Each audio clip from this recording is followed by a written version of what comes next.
2,30,00,000 টাকা। 2,50,00,000। আরে কি ব্যাপার, আপনাদের এই অনুষ্ঠানে এ ধরনের লোক কিভাবে আসে? নিলামে এই সকল গাড়ি তুই কিনে নিবি? এই সকল গাড়ির দাম প্রায় 3 কোটি টাকা। আর তুই এত টাকা কখনো স্বপ্নেও দেখেছিস? তোমাকে একটা কথা বলতে ভুলে গেছি, একটা কথা মনে রেখো। ওখানে কামরুল সাহেব নামে একটা লোক আসবে, উনি কিন্তু অনেক বড় মাপের লোক। ওনার সাথে খুব সংযমী হয়ে কথা বলবে, কোনো রকম বেয়াদবি যেন না হয়। আসসালামু আলাইকুম। আপনাদের অবগতির জন্য জানানো যাচ্ছে যে জনাব আলিমুল্লার এই ইয়ার্ডে 10টা পুরাতন গাড়ি আছে, যেটা এখন নিলামে ওঠানো হচ্ছে। বর্তমান বাজার মূল্য হিসাবে এর ভিত্তিমূল্য নির্ধারণ করা হয়েছে 2 কোটি টাকা। আপনারা এখান থেকে বিট শুরু করুন। 2,10,00,000। 2,10,00,000 টাকা। 2,10,00,000 টাকা। 2,10,00,000 টাকা 1। 2,10,00,000 টাকা 2। 2,20,00,000। 2,20,00,000 টাকা। 2,20,00,000 টাকা। 2,20,00,000 টাকা 1। 2,20,00,000 টাকা 2। 2,30,00,000। 2,30,00,000 টাকা 1। 2,30,00,000 টাকা 2। 2,50,00,000। আরে কি ব্যাপার, আপনাদের এই অনুষ্ঠানে এ ধরনের লোক কিভাবে আসে? এটা একটা ভদ্র পরিবেশ, তার মতো লুঙ্গি গামছা পরা লোক তো এখানে আমরা আশা করিনি। এই তুই কে? তুই এখানে কিভাবে আসলি? যা, বের হয় এখান থেকে। আরে আপনারা এভাবে কেন কথা বলছেন? আপনারা একটা নিলামের কার্যক্রম শুরু করেছেন আর আমি সেখানে অংশগ্রহণ করার জন্য এসেছি। এত কথা না বলে আপনারা ডাক উঠান। এই ফকির, কি বললি তুই? নিলামে এই সকল গাড়ি তুই কিনে নিবি? এই সকল গাড়ির দাম প্রায় 3 কোটি টাকা। আর তুই এত টাকা কখনো স্বপ্নেও দেখেছিস? আরে ম্যাডাম, 3 কোটি টাকা হোক আর 5 কোটি টাকা হোক, টাকা তো কোনো বিষয় না। দাম দরে হলে আমি গাড়িগুলো নিয়ে নিব। তাছাড়া আপনি শুনলেন না যে আমি এখানে এসে 2,50,00,000 টাকা বিট দিয়েছি? এই পাগল, ফাজলামির একটা লিমিট থাকা দরকার। তোকে বাড়ি থেকে কে বেরোতে দিয়েছে? শোন, এমনি কিন্তু মন মানসিকতা ভালো না। আমাদের কাজ আমাদের করতে দে, তুই এখান থেকে যা। আমি একটা জিনিস বুঝতে পারছি না, আপনারা এমন কেন করছেন? আর আমি তো বারবারই বলছি যে এখানে একটা নিলামের কার্যক্রম হচ্ছে, আমি এখানে অংশগ্রহণ করেছি গাড়িগুলো কেনার জন্য। আমার যদি দাম দরে পছন্দ হয় তাহলে আমি সেখানে সবগুলো গাড়ি নিয়ে নিব। এই ফকির কামলা, তুই যে বললি এইসব পুরাতন গাড়ি কিনবি, আবার তুই 2,50,00,000 টাকা বিটও করলি। তোর কাছে তো মনে হয় না খুঁজলে 250 টাকাও পাওয়া যাবে। দেখুন ভাই, কার ভেতরে কি আছে এটা কিন্তু উপর থেকে দেখে বোঝা যায় না। ঝিনুক দেখতে কিন্তু কালো, কিন্তু ভেতরে কিন্তু ঠিকই উজ্জ্বল মুক্তা থাকে। এই তুই এখানে এসে কিন্তু আমাদের অনেক সময় নষ্ট করে ফেলেছিস। তোর এই পাগলামি মোটেও ভালো লাগছে না। এখনো সময় আছে, তুই এখান থেকে চলে যা। আপনি বললেই তো আমি এখান থেকে চলে যেতে বাধ্য না। আমি এখানে আমার ইচ্ছায় এসেছি, আমার ইচ্ছায় আমি এখান থেকে যাব, তাও এই নিলামের কার্যক্রম শেষ করে।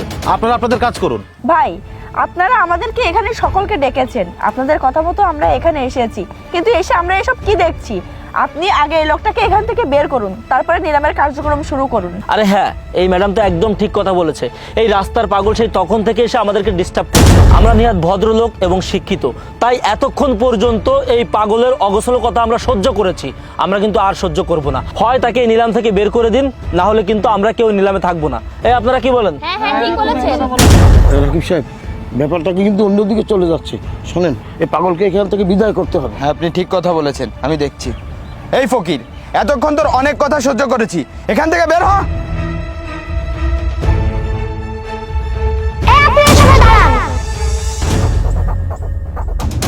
আপনারা আমার বাবাকে কেন এখান থেকে বের করে দিচ্ছেন? আরে এই দেখো, আর এক ফকিন্নির বাচ্চার আগমন হয়েছে। এই তুই এখানে কিসের জন্য এসেছিস? আচ্ছা যাই হোক, তুই যখন এসেছিস তোর ফকির বাবাকে নিয়ে এখান থেকে চলে যা। মুখ সামনে কথা বলেন। আপনারা আমার বাবাকে কেন ফকির বলছেন? আপনারা কি আমার বাবাকে চেনেন? ওরে বাবা, এ তো দেখি যেমন বাবা তেমন মেয়ে। এই তোর বাবা যে ফকির পাগল, এটার প্রমাণ আমরা অনেক আগে পেয়েছি। তোকে ভালোই ভালোই বলছি, তোর এই ফকির বাবাকে এখান থেকে নিয়ে যা, না হলে কিন্তু ভালো হবে না। ভালো হবে না মানে? আপনারা কি করবেন? হ্যাঁ, গায়ের জোর আমাদের এখান থেকে বের করে দিবেন নাকি? ওরে ফকিরের বাচ্চা, ফকিরনি, যত বড় মুখ নয় তত বড় কথা। তোকে তো স্টপ! এত সময় আপনারা আমাকে অনেক কথা বলেছেন, আমি কিচ্ছু বলিনি। এখন কিন্তু আপনারা লিমিট ক্রস করে ফেলছেন। এই একে তো তুই এখানে এসে আমাদের মূল্যবান সময় নষ্ট করেছিস, আবার লিমিট ক্রসের কথা বলছিস। এই কে তুই? হ্যাঁ, আপনারা এখন আমার বাবাকে চিনতে পারেন নাই? আমার বাবা এই শহরের একজন বিজনেসম্যান। বিজনেসম্যান? এই লুঙ্গি গামছাওয়ালা বিজনেসম্যান? এত সময় ভেবেছিলাম বাবা পাগল, এখন তো দেখছি মেয়েও পাগল, পুরো পরিবারটাই পাগল। Miss Shruti, Sarkar group of ইন্ডাস্ট্রিজের ম্যানেজার। চাকরির বয়স 4 বছর, স্যালারি 70,000 টাকা। আপনার কোম্পানির মালিকের নাম পুলক সরকার। কি ঠিক বললাম তো? আরে তুই আমার এত কিছু কিভাবে জানিস? শুধু আপনার সম্পর্কে না, এখানে যারা যারা উপস্থিত আছে সবার সম্পর্কে আমি জানি। এই যে আপনার পাশে বসে আছে আলামিন সাহেব, আরকেসি গ্রুপ অফ ইন্ডাস্ট্রিজের এজিএম। চাকরির বয়স 8 বছর, স্যালারি 1 লক্ষ টাকা। আপনার কোম্পানির মালিকের নাম রাজু খন্দকার। আর এই যে রাকিব সাহেব, একে বিল্ডার্সের একজন সিনিয়র কর্মকর্তা। আপনার কাজ হচ্ছে বিভিন্ন প্রপার্টিসগুলো নিলাম করা। কি ঠিক বললাম তো? কিন্তু এটা কিভাবে সম্ভব? সবই সম্ভব। আমি জানি আপনাদের আমার কোনো কথা বিশ্বাস হচ্ছে না, জাস্ট ওয়েট, এক্ষুনি আপনারা সবকিছু বুঝতে পারবেন।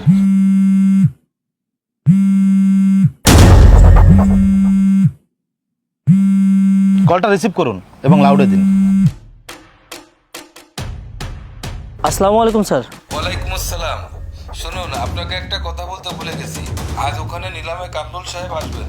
উনি কিন্তু অনেক বড় একজন বিজনেসম্যান। ওনার সাথে কোঅপারেট করে কাজ করবেন। মনে রাখবেন, আমাদের বেশিরভাগ ডিল ওনার কোম্পানির সাথে হয়, সেইভাবে ওনার সাথে ব্যবহার করবেন। রাখছি। জি স্যার, আসসালামু আলাইকুম।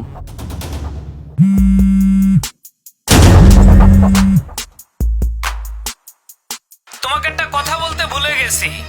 তুমি তো নিলামে গেছো, একটা কথা মনে রেখো, ওখানে কামরুল সাহেব নামে একটা লোক আসবে।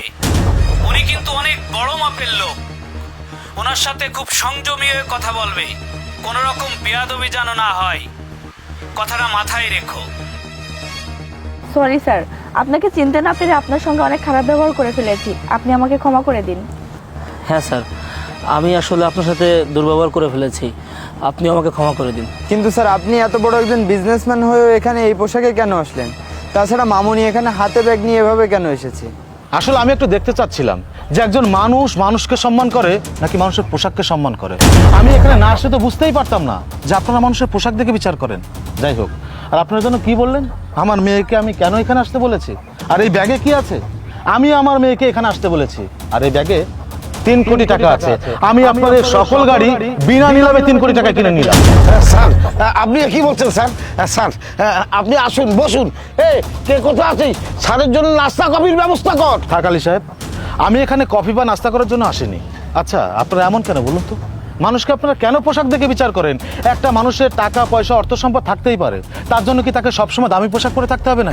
আগে পোশাককে সম্মান নয়, আগে মানুষ হয়ে মানুষকে সম্মান করতে শিখুন, তাহলে দেখবেন সমাজটা কতটা সুন্দর হয়ে গেছে। যাই হোক, আজকে আপনারা প্রত্যেকটা মানুষ এখানে আমার সাথে যে ব্যবহারটা করেছেন, আমি যদি আপনাদের মালিককে এই কথাগুলো জানাই তাহলে কি হবে বুঝতে পারছেন? স্যার, দয়া করে এমনটা করবেন না, তাহলে আমার অনেক বড় ক্ষতি হয়ে যাবে। হ্যাঁ স্যার, আসলে আমরা তো না বুঝে করে ফেলেছি, দয়া করে আপনি আমাদেরকে আরেকটা সুযোগ দিন। থাক, আমার কাছে ক্ষমা চাইতে হবে না। আমি এতটাও নিষ্ঠুর না যে আমি আপনাদের ক্ষতি করব। আমি আপনাদেরকে ক্ষমা করে দিয়েছি, আমি কাউকে কিচ্ছু বলবো না। তবে একটা কথা সবসময় মনে রাখবেন, কাউকে কখনো পোশাক দেখে বিচার করবেন না। মা, টাকাগুলো দেন। আলী সাহেব, আমার ডকুমেন্টসগুলো আমাকে বুঝে দিন। আর এই নিন, এখানে 3 কোটি টাকা আছে, গুনে নিন। সি স্যার, আপনি কি বলছেন? টাকা গুনতে হবে কেন? স্যার, আপনি আসুন, বসুন স্যার। স্যার, আমি খুবই লজ্জিত এবং আন্তরিকভাবে দুঃখিত। আপনি আমাকে প্লিজ ক্ষমা করে দেন। আপনি আপনার কাজ করুন। আলী সাহেব, আমার ডকুমেন্টসগুলো বুঝিয়ে দিন। জি স্যার। স্যার, আসি। মা, চল।